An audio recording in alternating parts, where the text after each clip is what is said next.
I had this done with a coffee vendor.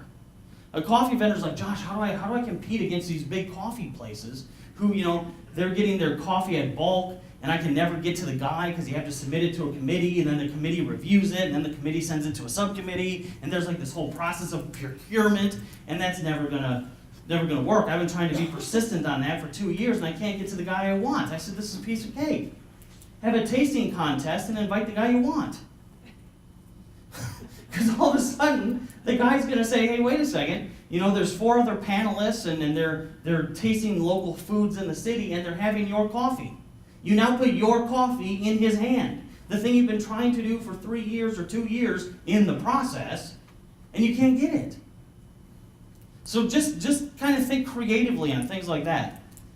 You have to start thinking outside the box. Matter of fact, take the box and burn it. I don't even like the idea of outside the box because there's still reference to the box. So just get rid of it.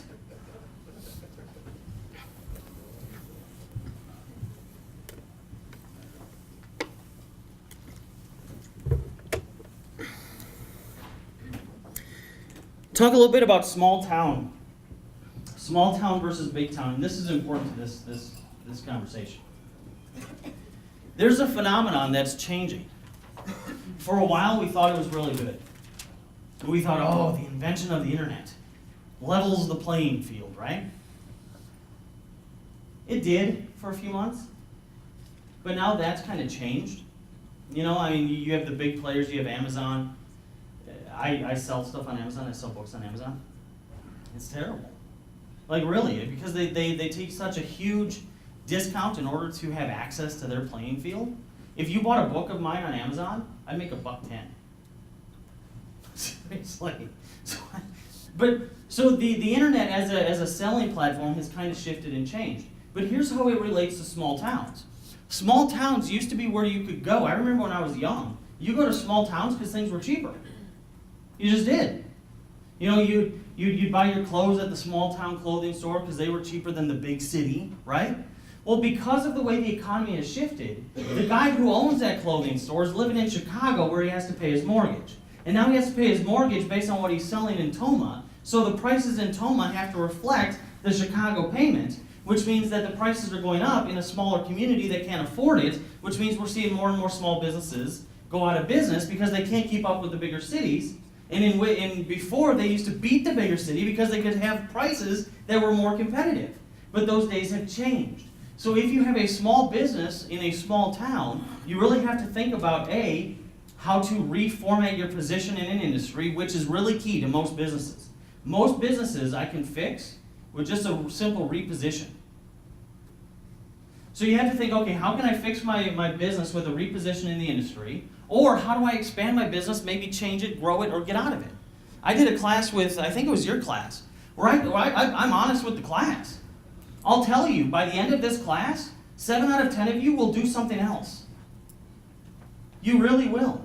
Like you come into it thinking, well, I'm a plumber, I've been in the plumbing business, I've come to learn how to fix my plumbing business. By the time we teach you everything that we teach you through the academy, you get to the point where you're like, I can't be a plumber anymore. That's just the wrong business to be in. So be open to repositioning. Make sense?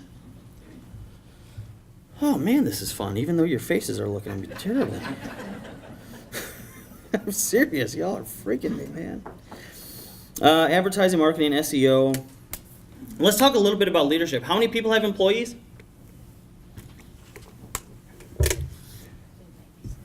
We'll talk about sales in a minute too.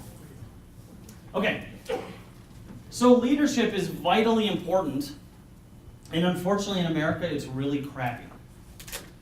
We have this mindset of leadership that's based on things like a peak-to-peak principle, leading people through victory and all this other sort of stuff.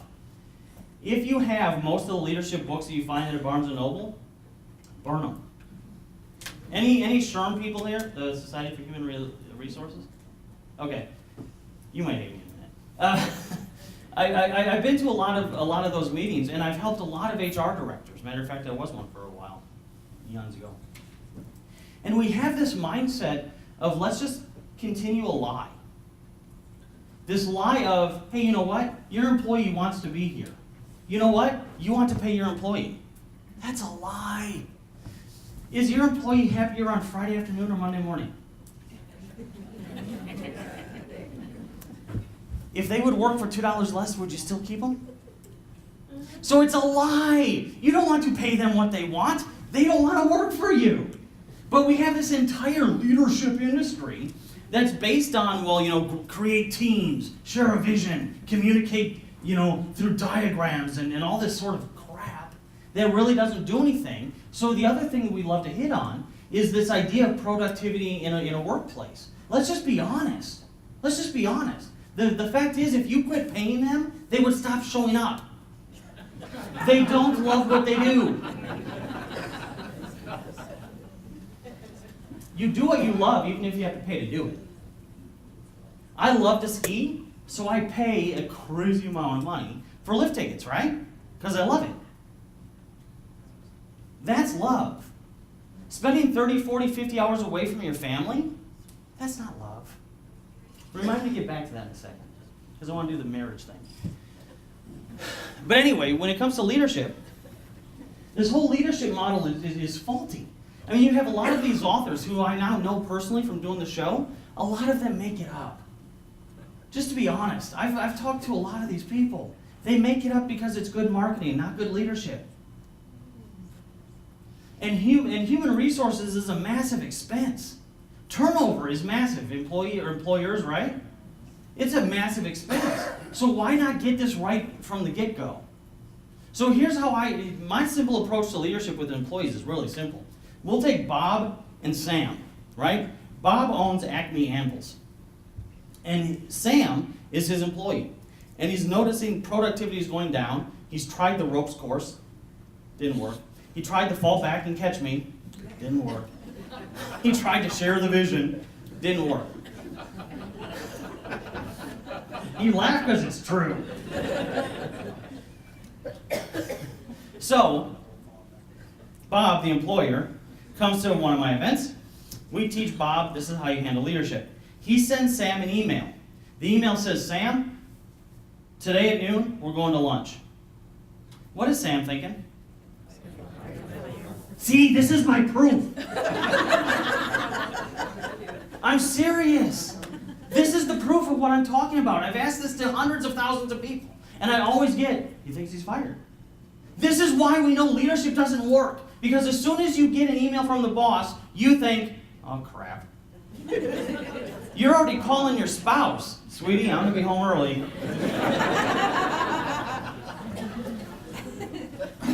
So Sam goes to lunch with Bob. Bob says something simple. This is how easy it is. We're going to fix your employee problems right now in under 4 minutes. Sam, why are you working here? Simple question. He says, and as Bob says, let me tell you my story. We should have done this a long time ago. I started Acme Anvils because I used to work for Wile E. Coyote, and I figured that I could do this business a lot better than he did, so I struck out on my own, and I'm successful. Now, I'm just going to be honest, you probably don't want to work for me, right? Sam is going to say, yes, I do. Right? Oh, no, boss, I want to work here. Bob says, come on, be honest. If you could do anything in life, what would you do? That alone fixed the majority of your problem. Because now you don't have to lie to each other. And that might seem like a small thing, but married people, how hard is it on your relationship to lie to your spouse 40 hours a week for 40 years? But that's what we expect from employee-employer relationships.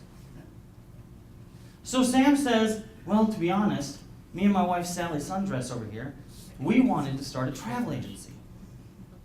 Bob says, have you heard of the internet? No. Bob says, oh, that is awesome. Now you don't have to lie. So then he says, well, how much, what do you have to do to make that happen? He says, well, that would cost about $40,000 to get started and, all that sort of stuff. That is so great. Now, they depart from lunch. Sam is happy as a lark. He is now your number one employee. You never have to reprimand him. You never have to worry about him coming in late because he knows he doesn't have to lie to you. He knows that you are okay with him dreaming. Hence, remember the earlier story of, I want to start a business too. Right? So he's now happy. Now, this is cool. As the employer, on the way in, you go to Pick and Save. And you pick up a Travel and Leisure magazine, and you put a half-cent Post-it note on it that says, over the weekend I was thinking about you and Sally's sundress, can't wait to book my first trip, and you leave it on his desk. He will be an employee forever. Fixed. Now, let's say he's not an employee forever, right? Let's say he actually realizes his dream at some point. Is that bad for you? No. It's crazy to me how many employers I've dealt with who almost take it as like your employee's cheating for doing what you did. like I have been in these conferences where, oh, I can't believe he just left. He gave us 3-week notice. Oh, I can't believe he's so disloyal. How did you start this business? Well, that's not important. Don't bring up the facts that I left my employer. He shouldn't leave me. Oh, wait a second, you idiot. Yes, he should. Would you not want him to do at least what you did? How evil of you to want him to do less. So let's carry it out a step further. Let's say he does leave. Well, as a business owner, I told you what? You need 8 to 10% growth in your business every year anyway, right? You just got a wonderful way to diversify. And it doesn't even have to be, entrepreneurship. Let's say he's in a band, right? And you just put out a post on Friday, hey everybody, Sam is playing at Tattoo Timmy's down the street, and everybody's getting in free tickets are on me. Sam's the most loyal employee you'll ever have. See how simple this is? You didn't need a 300-page leadership book to fix this. Okay, so marriage. I want to talk about that because that was actually part of my note earlier. And then we'll kind of finish up. Talk about, well, you can't see it, but anyway. So here's how crazy this is. You have two people who get married. I love you, baby. I love you too. I'm devoted to you. I'm devoted to you. Okay. And then she goes off 40 hours a week working for her boss, right? Who's usually a man, right or wrong, irrelevant. Statistically, usually a man. She sees him building a dream. She sees him making decisions. She sees him fighting through objections. And you know where the number one place for an affair is? Work. Oh no, but Josh, jobs are good. Same thing over here. He goes to work. Woman sees him chasing his dream, making decisions. They both come home and give the worst to each other. Oh, I gotta vent, I gotta dump on you. Then the kids grow up and they spent 40 years building different dreams. So you usually hear, I don't know you anymore. Why would you? You spent your entire career building 2 different careers. That's actually when I quit my first job. I went into my boss's office and I said, this is nuts. I'm here like 40 hours a week. Now at 18, I didn't know that was normal, I guess. But I knew something was wrong there, because that's just not ethically right. And I went to my boss and I'm like, this is crazy. I can't do this 40 a week thing. I mean, I only see my family like 2-3 hours. You know the average couple in this, or an average married couple sees alone time 15 minutes a day? Then we wonder why divorce rate's 62%. And then we say, oh no, jobs are good. We need more jobs in the economy. No, you don't. Anyway, so I go to my boss and I'm like, this is crazy. I'm spending 40 hours a week with you. And he says, well, Josh, we're a family here at, well, it's a Wisconsin company, so I won't name it. We're a family here at blank, blank, blank. And I said, well, we just got divorced because this is stupid. And what I want to leave you with is rethink why you're doing everything you do. Do not let it become mechanical. Don't do just the mechanics. That's what the wonderful people who are up here in that second round, that's what they are. They're mechanics. But don't think that success comes from only doing the mechanical. Does that make sense? So real quickly, because last time they kept telling me, Josh, you have to mention it. I hate plugging myself. I really, truly do. But we do have a training academy. I've been doing this for a really long time, and we've been very successful at it. We helped one lady double her business in 2 weeks. Not double it year to date, doubled it in 2 weeks. We've saved families because of this, if you're a family-owned business. Matter of fact, I'm working with a family store right now. Most businesses will never make it to the 3rd generation because they don't teach them how to be business owners. They just give them a business. So we teach a lot of stuff. And I mentioned we have those 50 categories of business, and we go through those. We teach you all the things that are not mechanical. Yes, the forms are cool. Yes, you need to have your SBA stuff in line. Yes, you need to be registered on websites. But that's not what drives anything, including sales, which I don't have time to talk about, but believe me, it's in there. So this is what I'm doing. I'm from here originally. I love this place. My family still lives here. Matter of fact, that's how we met. Carol ran into my grandma. Hence, I'm here. But we're going to be doing a class here once a month. And when I say it's affordable, it's crazy affordable. When I do an event, it's $600 a ticket. Just have me do what I did. It's usually $600 for each one of you.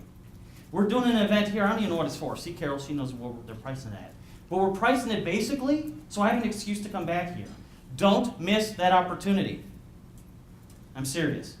So anyway, I want to thank Carol for having me. Steve, thank you for having me. Thank you for being such a quiet audience. I'm going to try to make it out of here alive.